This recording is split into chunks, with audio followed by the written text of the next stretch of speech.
When I was a sophomore in college, my wife was working and she was also going to school to get her master's degree. And so she wasn't able to work as many hours. And because I was in school, I wasn't able to work as many hours. So money got tight every once in a while. And it got rough sometimes. And we've had this, it's not really a piggy bank, it's a butter toffee peanuts thing that my wife has cut a hole in the top. And this has been our piggy bank for years. What we'll usually do is we'll do our best to fill this thing up, and then in times of need, or maybe when it's time to go on vacation, we'll empty it out.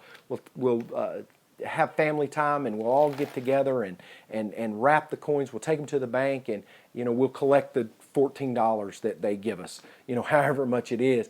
I remember we were in between checks, right? I was in between a GI Bill check, and my wife was in between weeks of getting paid, and money had gotten short. We had car payments, we had other things that we needed to do, and it was time for us to go to the grocery store. We didn't have a lot to eat at the house, so my wife says, look, we've got this piggy bank. Let's just take that to the store. Let's get the bare necessities, and that'll tide us over until payday. So there we were as a family, my son, my two daughters, my wife and myself. We got in the van and we drove to the nearest grocery store. Now when we're in the grocery store, you know how your kids are. They'll run up to the shelf. Hey, I want these Capri Suns, or they'll run over and they say, can we get double stuffed Oreos? Now because my wife loves double stuffed Oreos, somehow, some way, they got into the basket and the Capri Sun didn't. But what happened is we're going through the store and my wife is being very picky about what gets in the basket,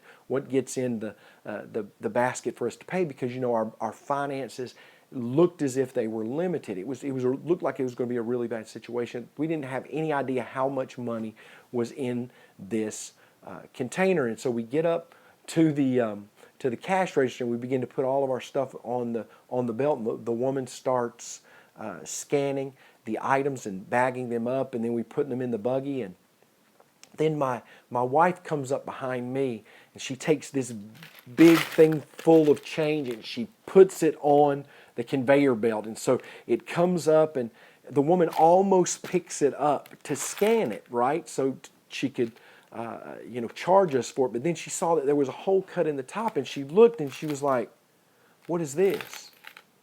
And I said, this is the money. This is what we want to pay with. And she was like, is that all you got?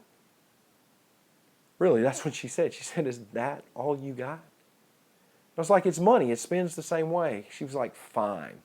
She had this disgusted look on her face. There were people behind us. They were angry because they knew how long it was going to take to count out all this money, right? So we began to count.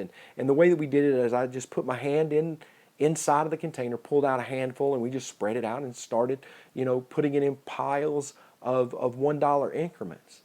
Well, my son had another idea, though. He's like, why don't you just pour it all out and then just go through it like that? I didn't like that idea. I thought maybe some would fall to the wayside and some would be lost. I wanted to make sure that every penny counted. But you know what he did?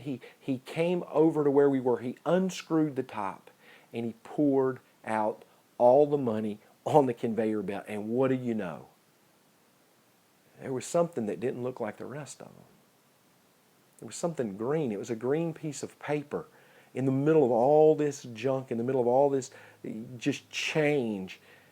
And my wife reached and she grabbed it, and it was a wadded up $100 bill. Now, right then and there, we decided we don't have to count the rest of the change. We began to put the change back in, and we paid with that $100 bill. Here's the point. The point is that you are more valuable than you think you are. You are more valuable and more gifted than people give you credit for. There is a tremendous amount of giftedness that God has placed inside of you that He hasn't placed inside of anybody else. Don't you dare let somebody tell you that you are less than what God's created you to be.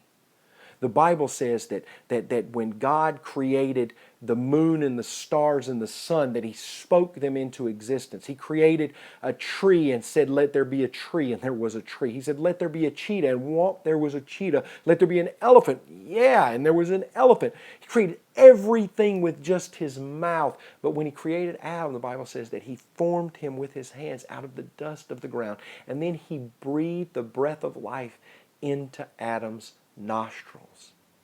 We are descendants of Adam. Why is that important? Because God took so much time, individual time, creating Adam, because He knew that it was going to continue on till it got to you. God created you special, different than everybody else in this world. Don't you dare let anyone tell you any different.